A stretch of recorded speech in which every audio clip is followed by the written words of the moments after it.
It's a special edition of the Chopping Block, covering the 2024 presidential race.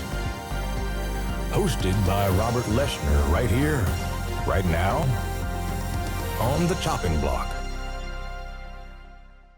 Hello, everyone, and welcome to the Chopping Block, the industry insider's perspective on the crypto topics of the day. And right now, there's no bigger topic in crypto than the US presidential election taking place on Tuesday. This will be a special episode with a different format than you're used to. We're going to be hosting a debate between two titans of industry with different perspectives on the candidates to discern how the future of crypto in the US might evolve differently under a Harris or a Trump presidency. I'm Robert Leshner, the czar of Superstate and the moderator of today's debate. Joining me are Mike Novogratz, the godfather of Galaxy Digital, who's been working to advance the Democratic Party's views on crypto. Hi, guys. And Shaun Maguire, the seasoned champion of Sequoia Capital, who catalyzed the Silicon Valley debate when he publicly donated $300,000 to Trump in May. Hey, everyone. Thrilled to be here. Shaun. We are all early stage investors in crypto, but I want to caveat that nothing we say is investment advice, legal advice, or even life advice. Please see the choppingblock.xyz for more disclosures. Before we begin, I'd like to start by sharing my backdrop of thinking for this debate and discussion. In general, I believe that there's two intertwined segments of the crypto industry: assets that go up, like Bitcoin, and crypto market infrastructure, like custody, trading, DeFi, wallets, tokenization, RWAs, etc. A lot of things that Galaxy does. During both the Trump and Biden administrations, we've seen the growth in the price of crypto assets, albeit it's been more muted during Biden's presidency. But during the Biden administration, we've seen a very obvious headwind from the administration against crypto market infrastructure, ranging from Operation Choke Point 2.0 to the regulation by enforcement approach of the SEC. Both candidates offer an opportunity for change, and today I'd like us to explore how they would go about accomplishing it. Starting with Shaun, how could Trump be better for crypto assets and crypto market infrastructure? Hey, everyone. Happy to be here. Ready to get my head chopped off by Novo, someone I have admired for a long time and only met in person maybe 3 times. It's crazy for me to be, I just got to start with the meta point. It's crazy for me to be defending Trump because in 2016, I was all in behind Hillary and thought that Trump was a Russian spy and that the world would end if he got elected. And so I just have to start that it's been quite the journey for me. I think some of the pillars of why I think Trump would be better on crypto specifically are, one, he is a huge fan of deregulation, and we see, with people like Elon, like them embodying that. 2, I mean, he's really, I would say a few years ago, he was extremely skeptical of crypto, but obviously in the last year, he's like really gotten into it, maybe even too much, like to the point that he's a degen. Well, we're going to talk about world liberty a little bit later on the episode. But look, he's got young children that are really into crypto and I think have educated him on where it's going, at least certain aspects of it. And at least as far as I can tell, he seems like a true believer at this point. I also think, he's, from my experience, I think Trump feeds on love. Like when people show him love and respect, like that's such a opposite emotion of what he's been getting for the last 8 years from the media, that when he gets that, it creates a positive feedback loop for him and he really creates more of it. And just to be very candid, seeing him at the, Bitcoin conference, like the love he got, I think he sees that this movement, candidly, crypto is kind of a populist movement. And that's very much in line with Trump's views. And when I say populist movement, I mean, it's driven from the bottoms up. For me, the moment where that made me feel like crypto has to exist is I did an around the world backpacking trip in 2009 and 2010. This was the very, very beginning of crypto. And specifically, I took a bus from Paraguay into Bolivia and our bus broke down. I got stuck in the Chaco Desert and I didn't have we were just across the border in Bolivia. I didn't have any Bolivian money, literally had to barter for food, and just had this very strong feeling of how broken money is for most people in the world. Not for people in America. Our banking infrastructure is pretty damn good, but for most people in the world. And I think Trump, despite the eat the dogs and cats memes, like I think he's a champion of kind of the people at the bottom end of the income bracket. I think that's where crypto benefits the most. Excellent. Mike, your turn. Why would Harris? Listen, it would be disingenuous to come out in here and say, Harris is going to be better for crypto than Trump, right? I mean, Shaun gave a pretty eloquent description, but let's be more practical even, right? His Secretary of Treasury will probably be Senator Haggerty, who has been one of our great champions in the Senate. The head of his transition team, Howard Lutnick, runs Cantor Fitzgerald, is a big Bitcoin owner himself. So he's got a vested interest, but he also makes a fortune helping Tether, buy and store their treasuries. And so he's got a vested interest both in stable coins. And so the people surround him, JD Vance, Peter Thiel, lots of the advisors, all are pro-crypto.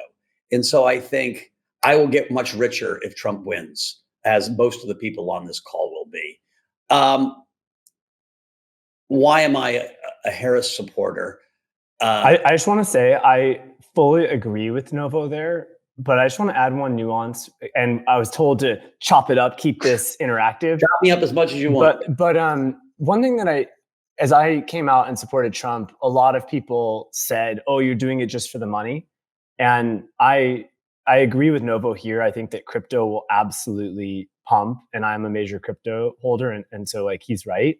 But that is not even a top 3 or 4 issue for me. My own personal wealth is not a top 3 or 4 issue on supporting Trump. And there's a very important nuance, which was when he got elected in 2016, my taxes went up, as did basically any wealthy person on a coast. He got rid of this thing called the SALT, deduction, which let you deduct your state and local taxes, before paying federal income taxes. And so my taxes went up pretty significantly. And so I just want to say, Novo's totally right. I think anyone in crypto will make a lot more money under Trump, and I think there are a lot of Trump supporters that are doing it purely for financial reasons. I just have to say for myself, it's really ideological reasons, not financial. So let me take the other side on the Harris stuff, because listen, what our industry has gone through the last 4 years is un-American, unfair, and infuriating. I have spent a fortune in legal fees. Galaxy has defending answering stupid subpoenas for other people, defending ourselves. Just the tax, our audit costs 3 times what a normal audit of a company our size should be. We spend $9 million a year on audit. I mean, for God's sakes, we were a small company. Now we're a medium-sized company.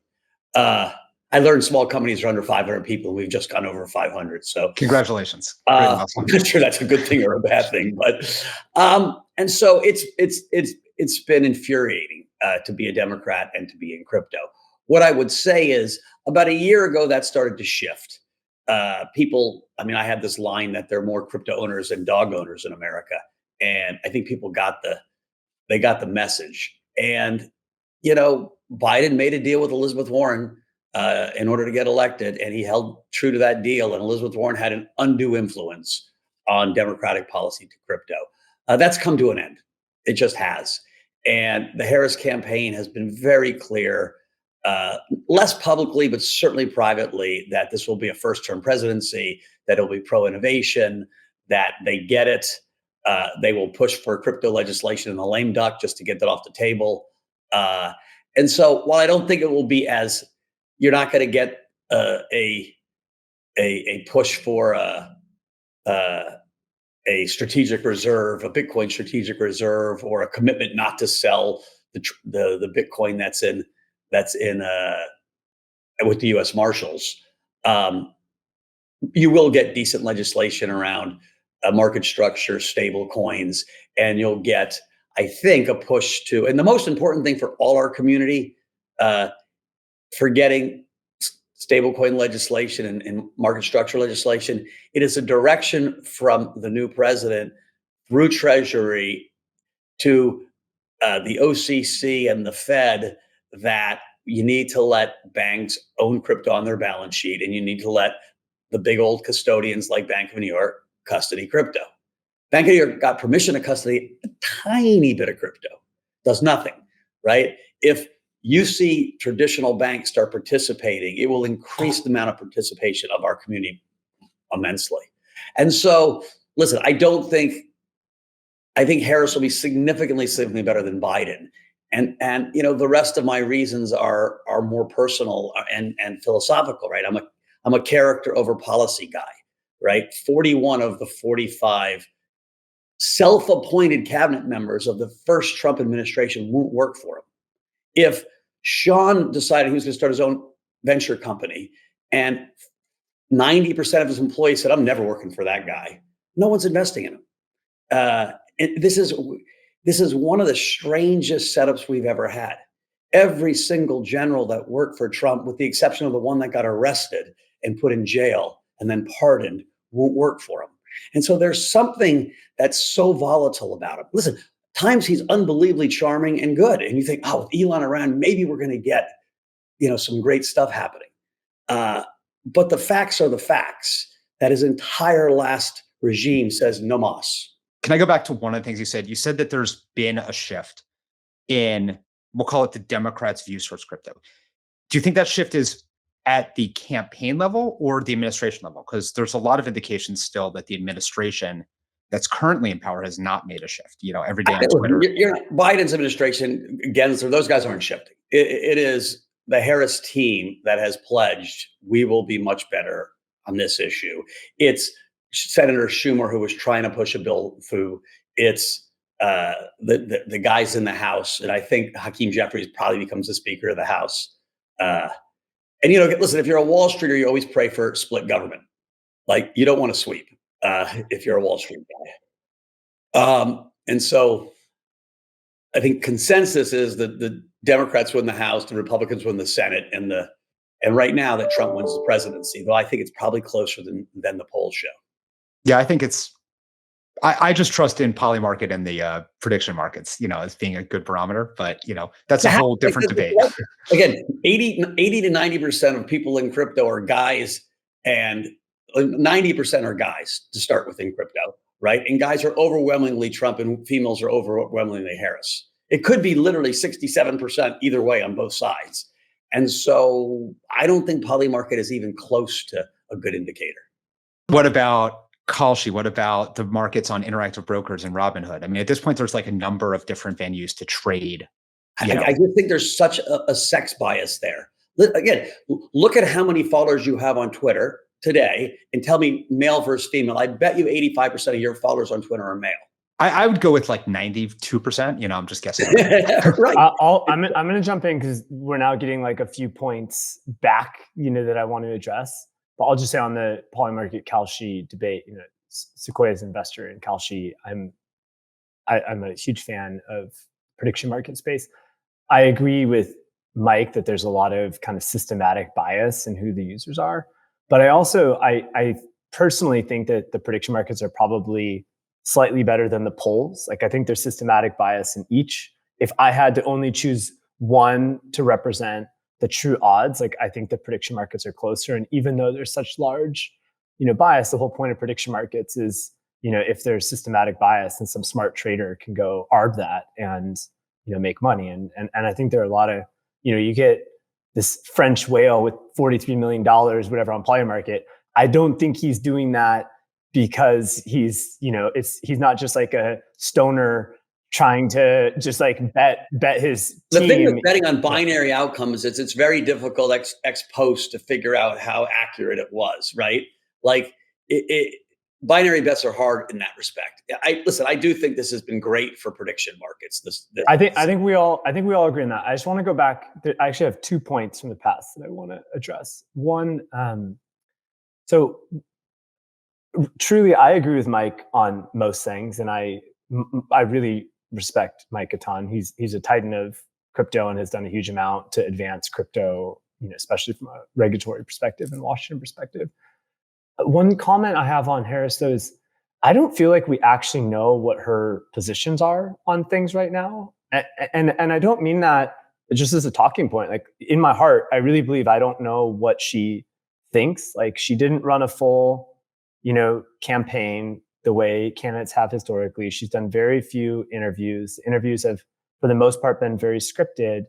Just last night, CNN aired a clip of her. Basically, her ads in Michigan are kind of very pro-Palestine, and her ads in Pennsylvania are very pro-Israel. And I feel like we've seen her now take both sides on a lot of issues. And first, I think Mike is right. I think that she will have a pro-crypto stance, and much better than Biden. But I don't think we know for sure. Whereas with Trump, I think we know for sure that he will take a very pro-crypto stance. And then just one other point I want to go back to, on the 45 cabinet members or whatever, and all generals except for Flynn not supporting him. I worked in the DoD. I worked with a lot of those people. I deployed to Afghanistan. I've done really crazy shit that no one knows about, like really crazy shit. And I'm still very deeply in touch with that world. First of all, I know a lot of people that served in Trump's cabinet that have a very different perspective. And second, I've just got to say, like in 2020, there were 51 intelligence officials, including 5 former CIA directors, that signed a letter, 2 weeks before the election, saying that Hunter Biden laptop was Russian disinformation, which it obviously wasn't. And the FBI and DOJ had access to it for a year before that. And I'm sorry, but I'm gonna be honest. Like, I think there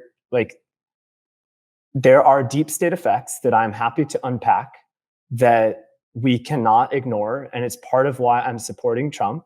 And that is just an objective. 51 intelligence officials, 5 former CIA directors, all colluding, to say that the Hunter Biden laptop was fake. Like, that actually happened. That is verifiable. And on can I ask you a question? Because it's a real question. Like, there's a difference between like minor hysteria or hysteria under pressure, right?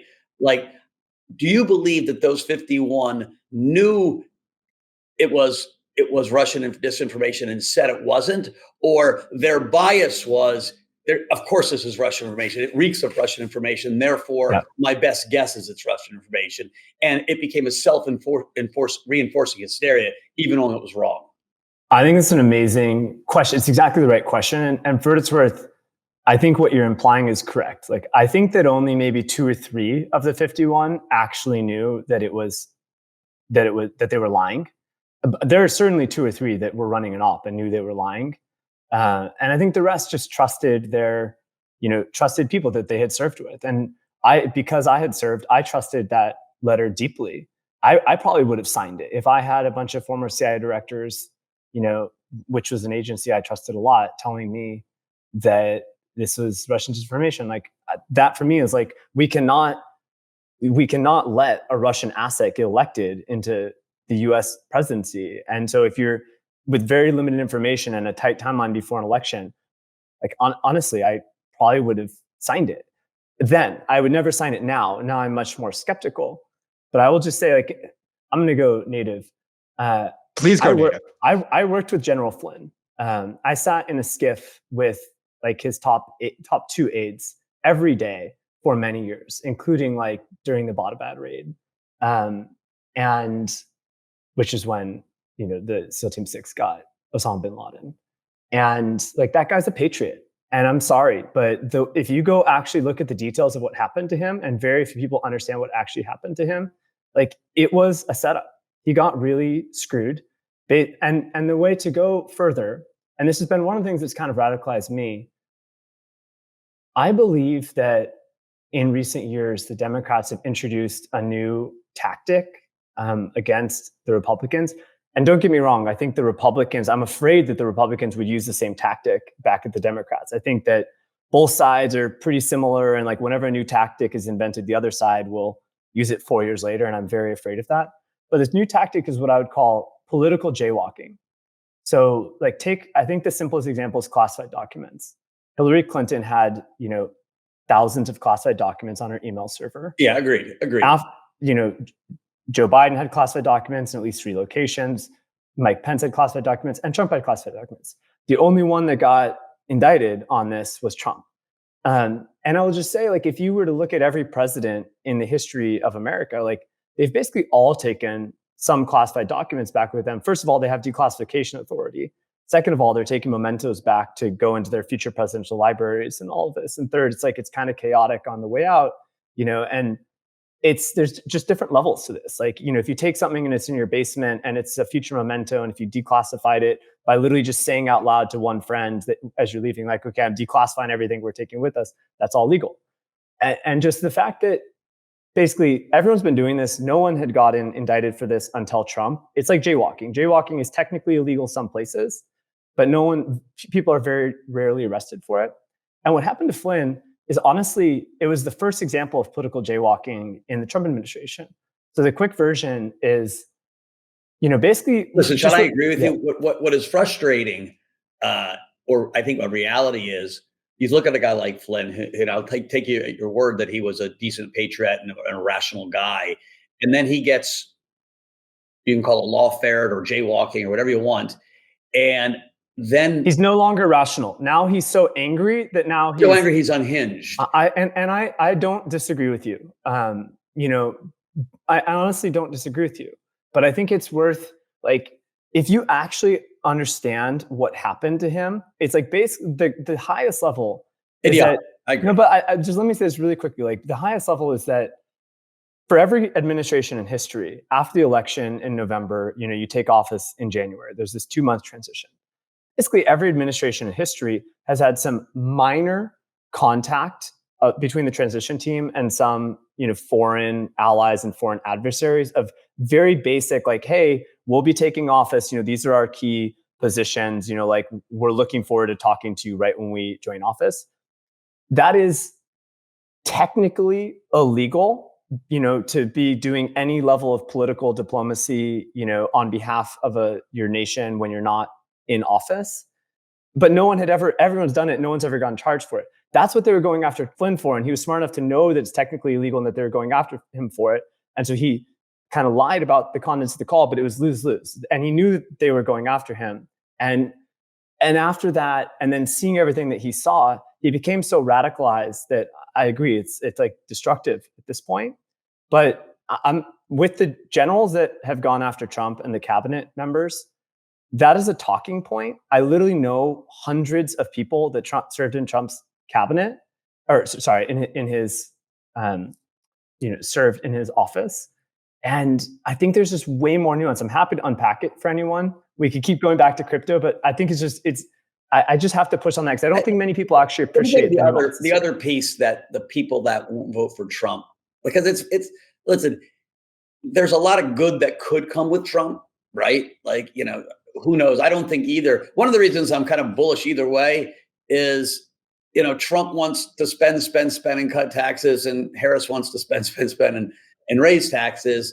We both have huge deficits, big deficits, money printer goes burr and crypto goes higher. And no one's addressing the elephant in the room, which is we've got $36 trillion in debt growing $1 trillion every 100 days.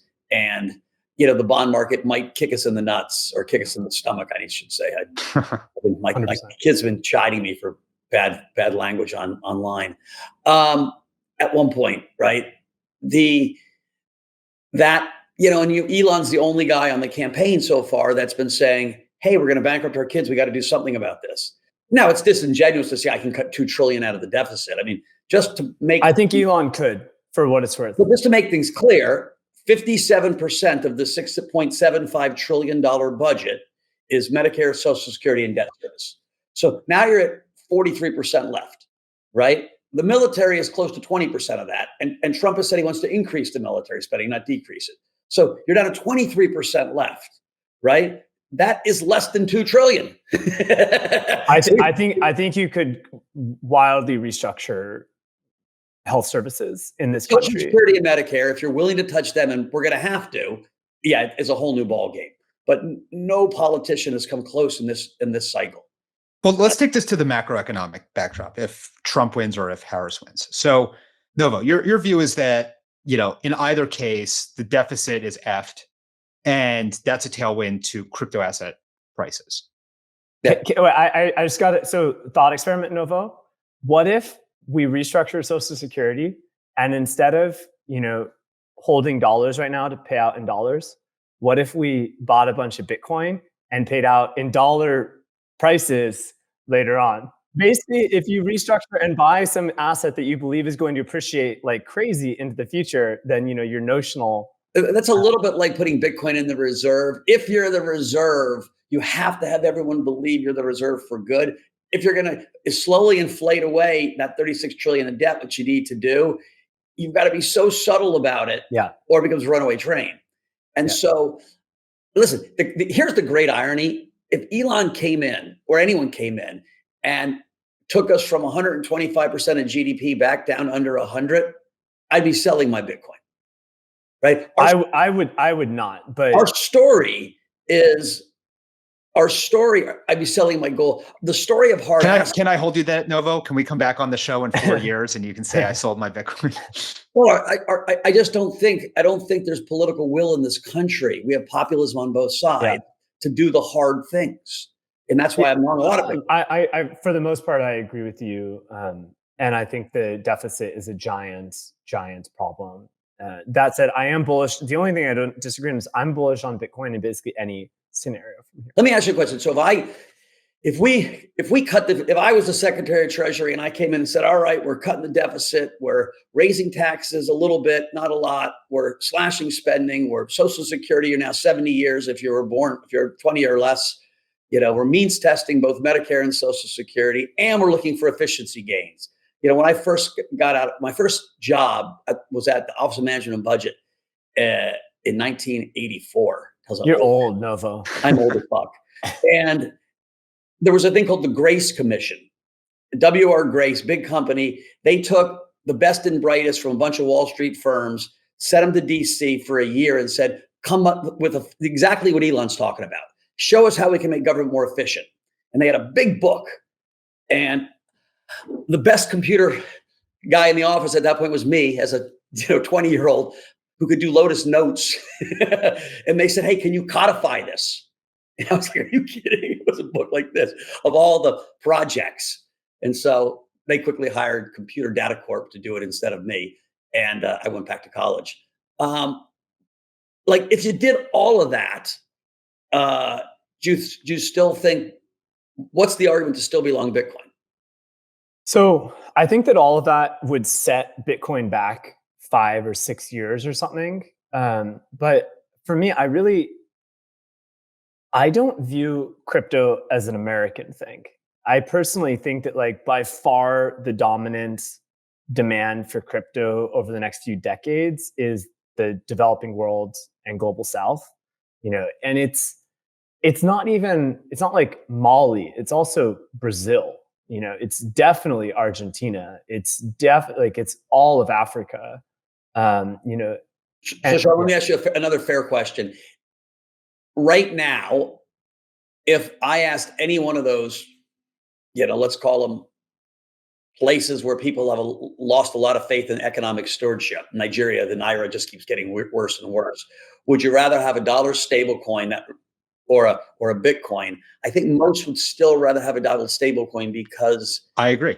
I agree too, but I think that they're heavily correlated. And I think things like, if you have a stable coin, you're going to try to get yield on the deposits. And I think you'll buy a lot of dollar denominated things, treasury bonds, et cetera. But I think you'll also have 10, 20%.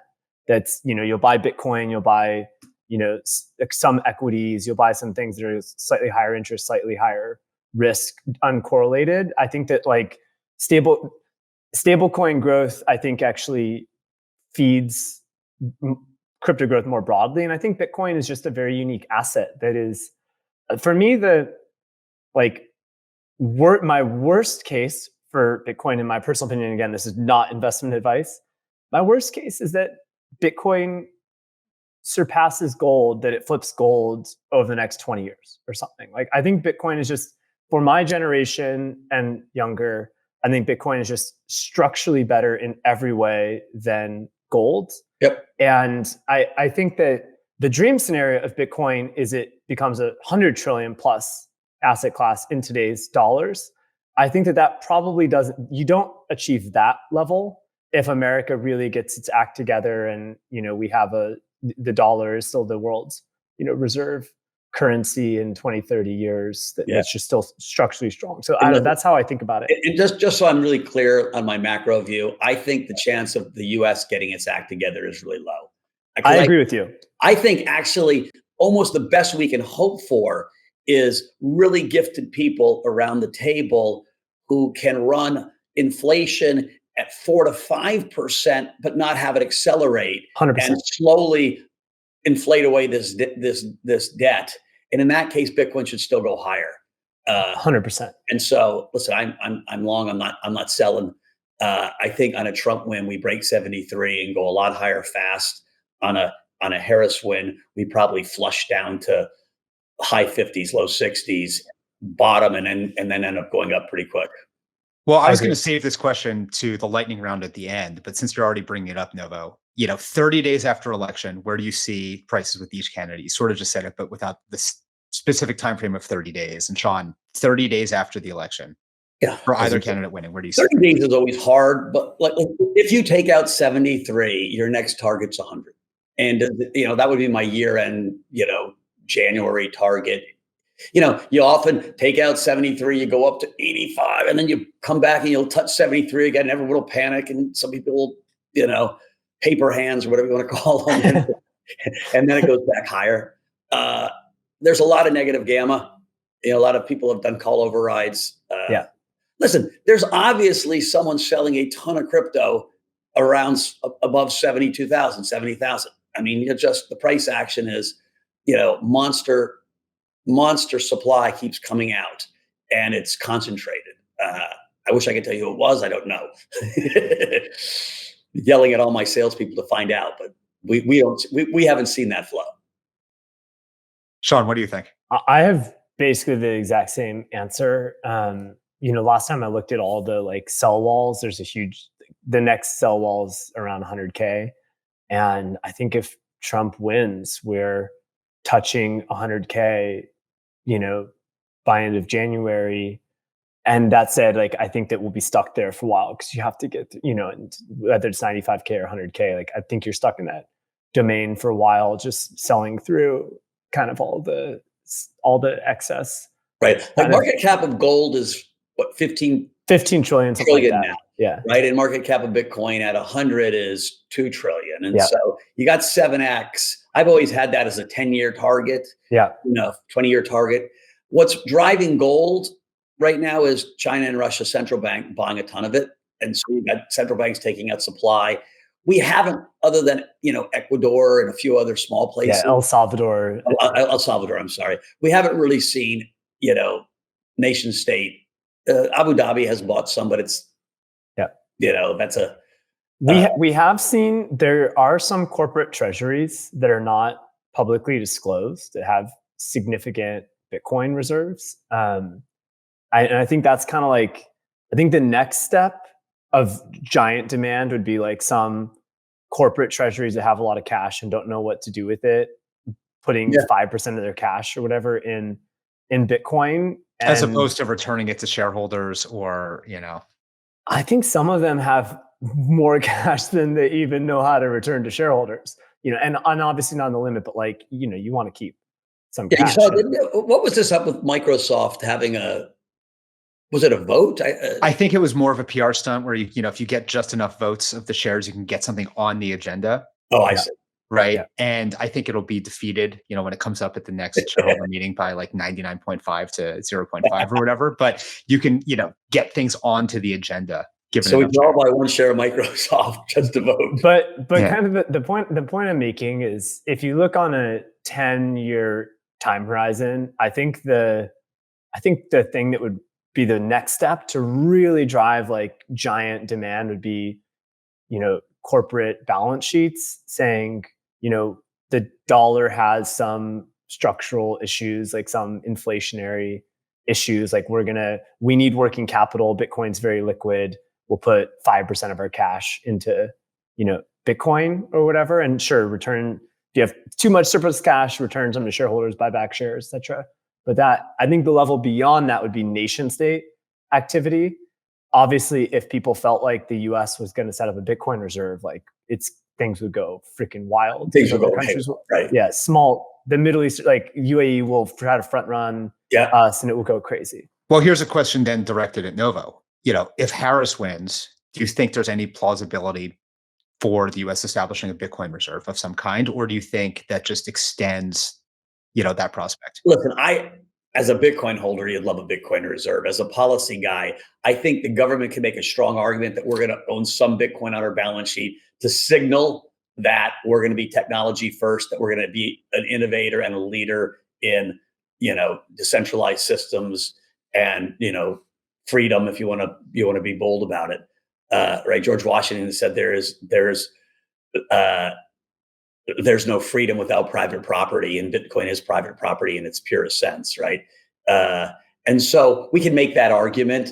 I think it's very dangerous for a central bank or a country who is the reserve currency to say, I'm going to put other. Think about what happened with Luna, right? Luna was using the Luna token as its reserve for its algorithmic stablecoin. And when they said, oh, we're not going to use some Bitcoin because we're worried about Luna, people say, wait a minute, how does this whole thing work? You're turning magical internet money into dollars to buy Bitcoin. You think you can do that infinitely? And that created the awareness that all wasn't well in a algorithmic stablecoin where they were paying 18% leverage, 18% interest, right? It didn't, that awareness wasn't there until they bought Bitcoin. And so you've got to be pretty careful when you're the reserve currency. Right? Traditionally, who wins the reserve currency? The country that has the Navy that controls the seas. The Brits did it. The Spaniards did it. The Brits did it. We did it. And we used to. It's also Army, Navy is by far the most important. But I think the second thing is it's whichever country has historically had the store of value as well. Yeah. And I think kind of the hidden secondary piece around the dollar becoming the world's reserve currency was like, in addition to, UK going into lots of debt and their Army, Navy being heavily weakened and kind of being seen as probably not even a top 3 Army, Navy post World War II. During World War II, almost all of the world's gold went to America for safekeeping. And so when you came out of World War II, just like France's gold, the UK's gold, like Spain's gold, it was all just sitting in America.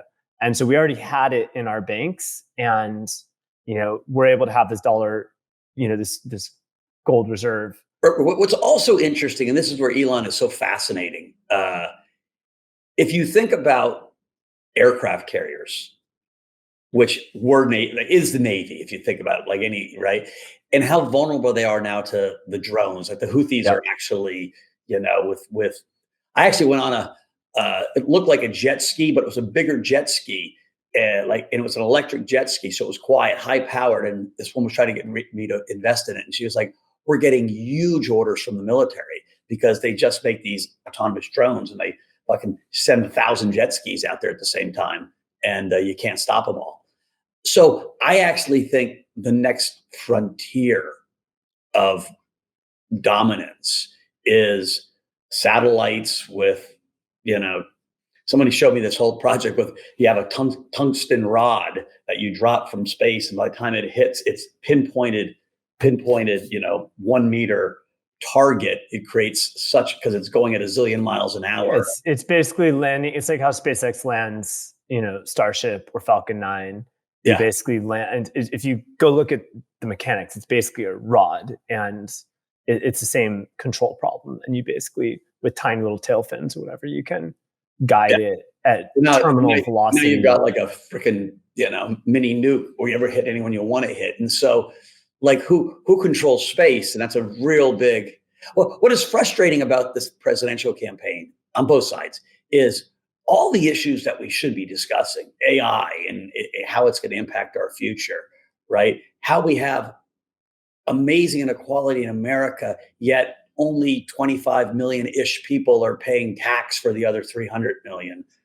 So we already have this skewed, amount of who's paying for it, but we still have inequality. It's really complicated stuff out there right now. Now you can look at inequality differently once you take government, subsidies, and so it's not as bad.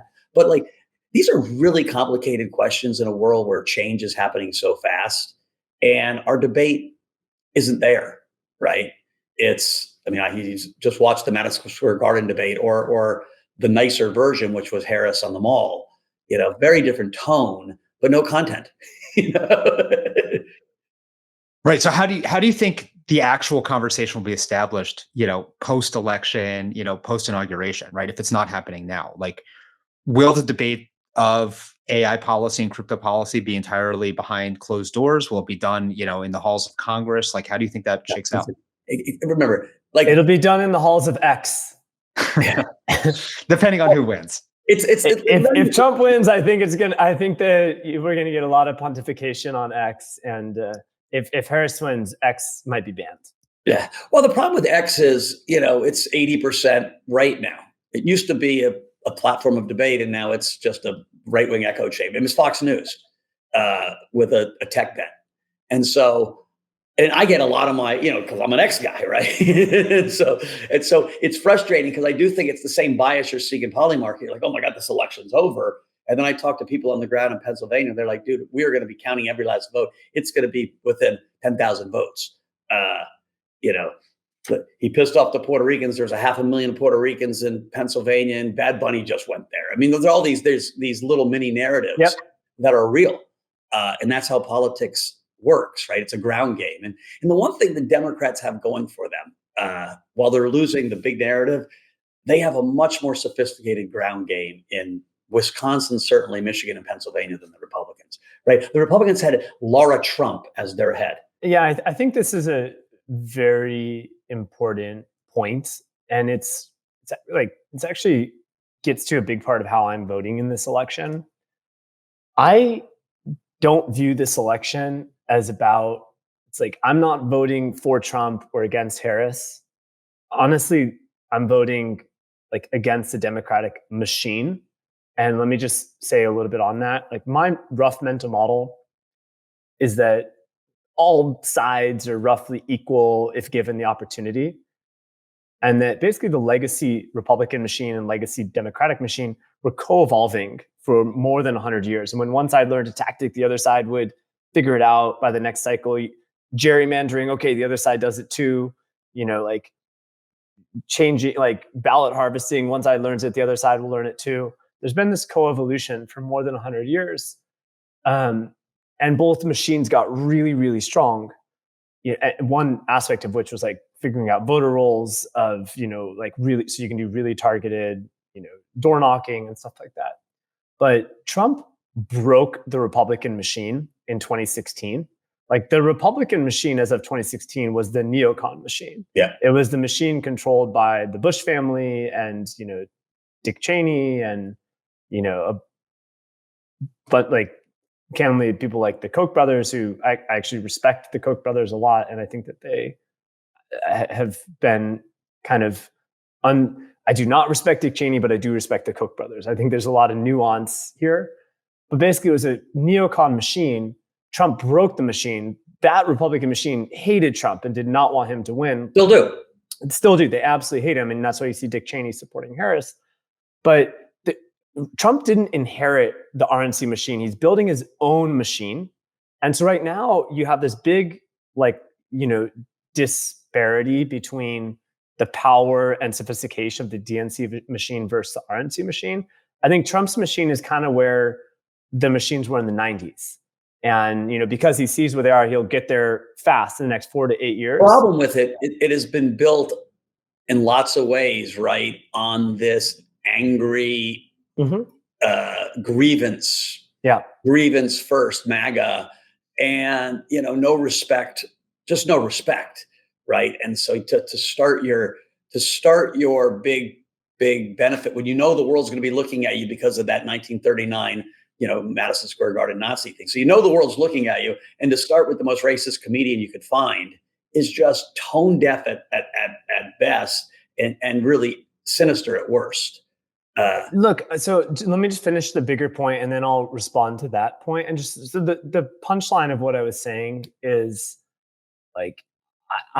You're for breaking the system. I'm for breaking the system and having just smaller, less sophisticated machines. And honestly, at that point, I want to change the rules. I want to add in campaign finance rules to take the big money out of politics. I want to have one-day elections in person with paper ballot and ID. But that was the coach, by the way, who right? I mean, like the coach, we would like. I have such like I like Chase Koch. I think they do a lot of great stuff, but it's so interesting, right? The Supreme Court decision to allow unlimited money into politics is in some ways the root of so much of this. I agree. I think if you remove the big money and if you have like one-day elections, so many of these other things just become irrelevant. Like these state court battles of, who's on the voter roll and all of that, like it all just goes away and everyone will just trust elections.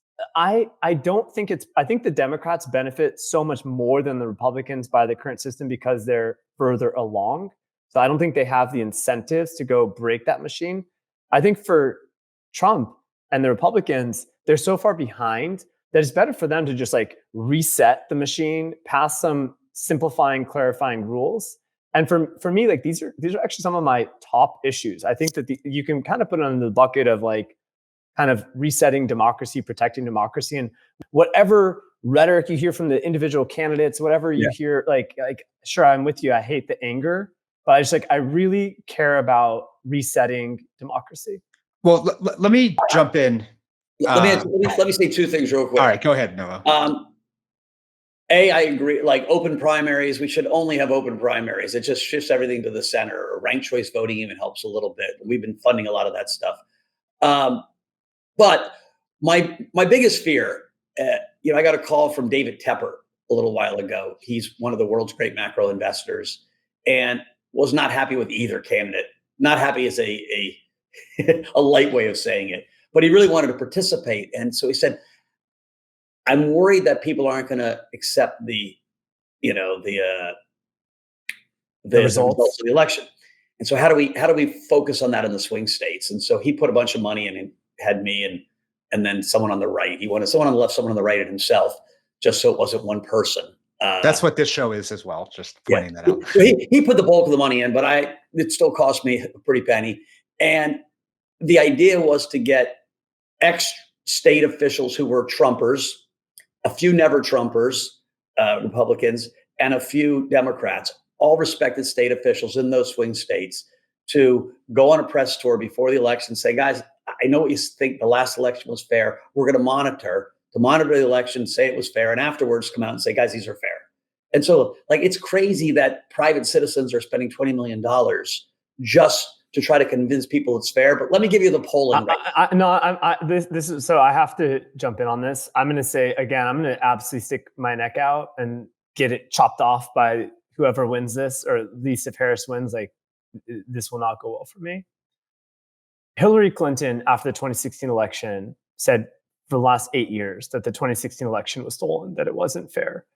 I agree with her. I think she was right. I think if you look at the amount of what we know as public meddling in that election, it is insane. I think the election was stolen from Hillary.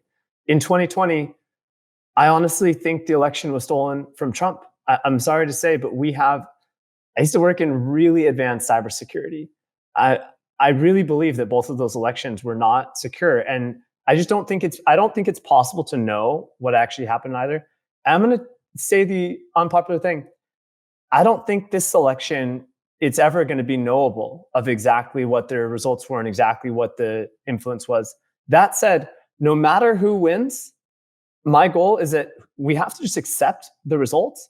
But on the back of it, my goal is that we change the rules to make it so that 2028 is fair. I don't care who wins. I want 2028 to be a simple, like go Taiwan style. We have to accept that these are adversarial elections where there's a lot to gain, for adversaries, and just go to a very simple election. And I'm sorry to say, you're not supposed to say this. You get canceled for saying this. But I think that's the truth. Well, it's interesting. I was with the Secretary of State, the woman in charge of elections in Michigan. She's also in charge of the DMV. And in Michigan, you need a driver's license to vote.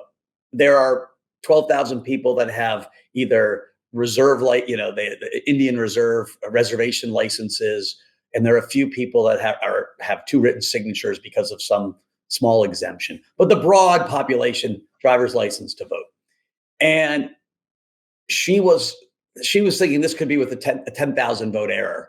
And she was like, there's almost nothing I can do to convince people this is going to be fair. So we polled only 65% of Democrats in these swing states think the election is going to be fair. In Republicans, it's like 11%.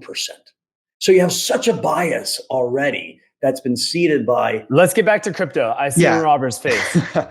Well, I mean, we can go back to crypto just on this exact topic. I mean, just as a left field idea that's been discussed in our industry for a long time, like, is there any plausible path for blockchain-based voting to help solve some of these problems? So, Jeff Bezos gave out $100 million grants to a bunch of, potential activists, and Van Jones got one. Van Jones, the ex-CNN guy, who's a very smart guy. And he called, he said, I'm thinking about doing blockchain-based voting with my Hyundai. And I was like, let's start on American Idol, right? You've got to get people to trust. If blockchains are trust machines, you've got to get the masses to trust the trust machine. And in some ways, I think we have almost like I thought about this morning. I hate mail-in voting because it just creates uncertainty. I would rather have us all. We've already given up a lot of our privacy. You walk to an airport now; they've got your facial recognition. You don't even have to show them your passport. And like, you should be able to go to a booth, and I should be able to vote in California from New York because it's the same nationwide system. And where do I live? I put my ID in, it pulls up my ballot, I vote, I hit it, it authenticates me either, through a thumbprint or a facial recognition, or my ID does it. And, we have a national holiday and lots of polling stations, or maybe you have 3 days to vote. But instead, every single county, every single state has a different system, different machines, and it just creates just this unbelievable uncertainty. I mean, New York it's crazy. New York to vote, you go, there's paper everywhere. You don't have an ID. You're like, it makes no sense. Robert, I think that there's absolutely the opportunity for it, and I don't think it'll happen in 2028. But I think the soonest it could happen is 2032, and I think it would be a huge step forward. It'd be incredible for trust if there was like a zero knowledge. Yeah, you gotta have the zero knowledge identity thing. Agreed. You have to use the new technologies that are still sort of being developed. Yeah. And just to be able to see, like American Idol, where people then can learn, hey, this works. Yeah. But just to be able to see like a ledger, anyone can see it and see the total number of votes and like see how many the things that would be public are like the age of the person, which candidate they voted for, the county they're in, like timestamp of when they voted, the things that, their name would not be public or whatever. Except for like anyone with, decryption key or whatever but that's not going to happen anytime soon. I think in the near term, it's just paper ballots in person with ID, but eventually. I love the purple thumb that people, say. Yeah. All right. Well, we have a couple minutes left. Let's go to the lightning round for a second and try to get out like the biggest topics that we can. This is the first election where there's been the discussion of a crypto political machine, a crypto voting block, however you want to refer to it. From what you've seen so far, starting Shaun, then Novo, like, do you think this has had a material impact in the presidential race at all? Or do you think it's limited to House and Senate candidates? I think the PAC has had a big influence in House and Senate candidates, not in the presidential race directly. But I think the crypto community has had a big influence of just like trying to educate both Trump and Harris teams and kind of bring them in. So it's like less, I think crypto is a big issue here, but I think it was less the PAC that had the influence on the presidential race than kind of individuals, people like Novo. Just as a data point, I helped put together a roundtable with 6 world-class crypto founders and people with the Harris team, and they were like, "Dude, this is our 7th crypto meeting." And I was like, I'm not sure there's 7 meetings of people to be speaking to. There is such a desire on our industry to be heard, and certainly if you're a Democrat, to say this can't happen again. Like the asshattery of the last 4 years can't happen again. And I know lots of friends have never voted Republican that are voting because they say, I just can't take it. Like what happened to us was unfair as an industry. And it's not all like, listen, the industry did a lot of stupid shit, and like completely unregulated was probably not the right answer either. As we saw so many people get scammed out of stuff. But so I do think it's in the psyche. I think, quite frankly, Trump going to Nashville, Harris gets appointed right after that, and there was nonstop crypto for the first week. Should I go to this other conference? Should I go to Nashville? Like, it was in their head. I would tell you that as a guy who sits relatively close. It's certainly in the, Sherrod Brown's race. Watch, if Sherrod loses, I don't think it's good for crypto, quite frankly, because the narrative will be these guys took out a guy who ran a committee, and there'll be like an anger response. Katie Porter didn't know what hit her. She got taken out in California, and if she ends up getting a role in the Harris administration, if there is one, she's not going to be a friend of crypto. So, those are good insights. It's a two-way street. It's how do you get people's ear, and sometimes you got to break glass to get it. And I think the glass got broken this year, and I'm hoping now that the PACs and the crypto people that are willing to put money to try to change policy do it with the idea that you're not going to get 60 senators no matter who wins. And so, the budget is approved by Congress, legislation is approved by Congress. And while the president's really important, you need Congress. I've had fundraisers for Republicans this year, never had before. Yep. All right, next lightning round question.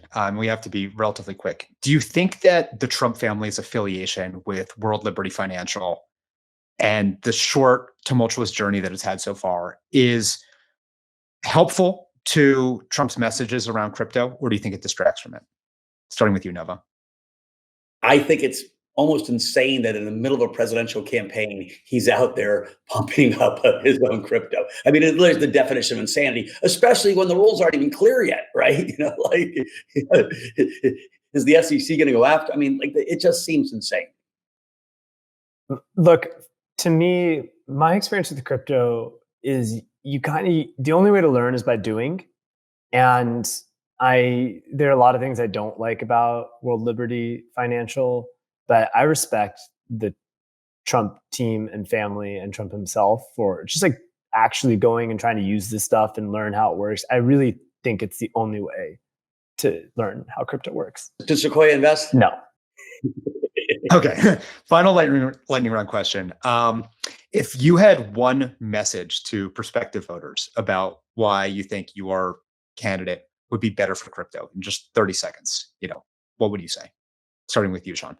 I don't think my candidate will be better for crypto. I actually think Donald Trump will be better for crypto than Kamala Harris. But I think Kamala Harris will be better for our country and crypto is going to be just fine. I think the pain of the last 4 years of Biden administration is going no matter who wins.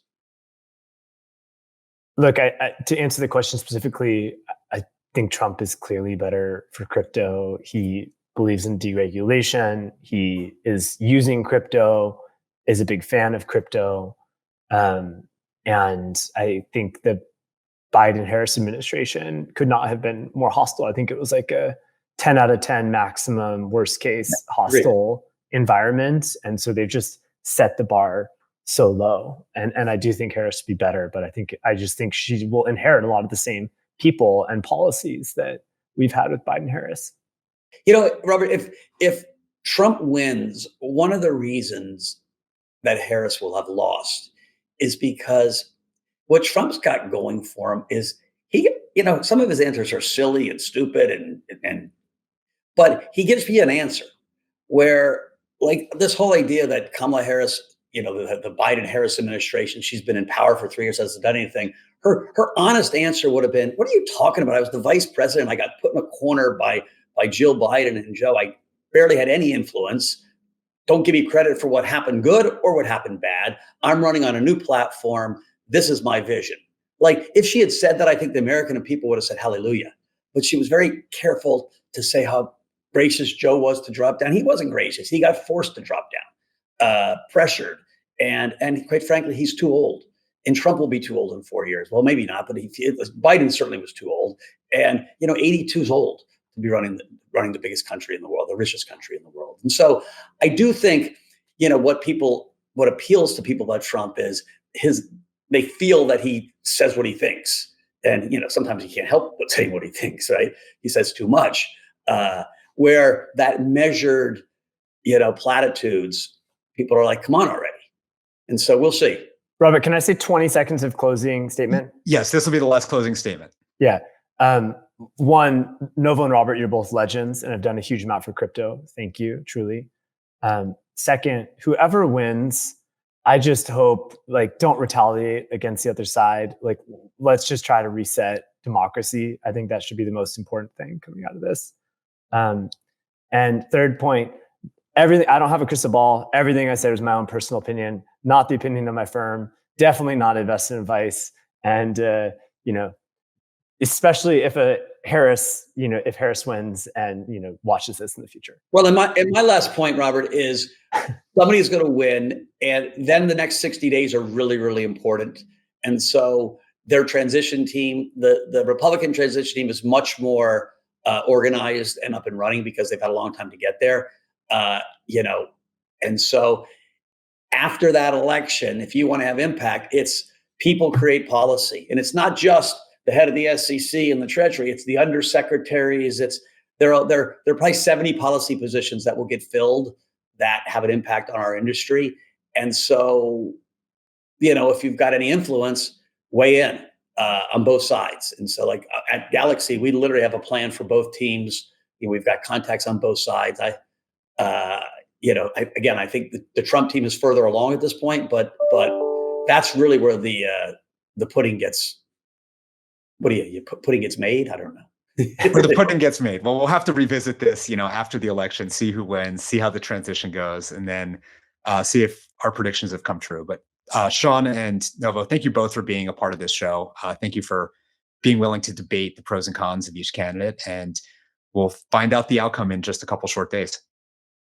Hopefully. Yeah, hopefully we find out the outcome in the next couple. So Democrats and crypto are hedged because if you lose the election, your bag still goes up, right? I am not long. I'm levered long. Yeah, Texas hedge. Good luck, guys. All right, thanks, guys. Shaun, thanks so much. Thank you. You too, Robert.